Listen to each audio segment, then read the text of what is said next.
You all know this custom that children go along the doors to sing Christmas carols, hope that they get candies. In America, they do that with Halloween, and in Germany, the children sing with St. Martin, and in Greece, they do this with Christmas. In Griekenland doen ze het met Kerstmis.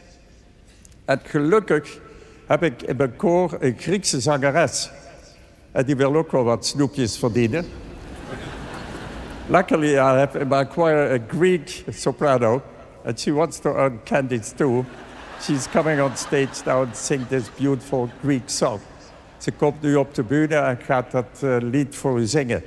Het is een heel leuk, simpel, goed in het gehoor liggend liedje. En als u het een paar keer gehoord heeft, dan kunt u gerust meezingen.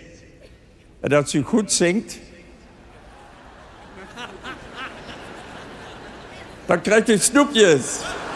Give her an enormous applause from Greece, Christina Petrou.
Geef ze een enorme applaus, dames en heren. De grootste fanfare van Nederland. En voor uzelf. U krijgt allemaal snoepjes. Christina. En Panos en Kadis. Helemaal uit Griekenland.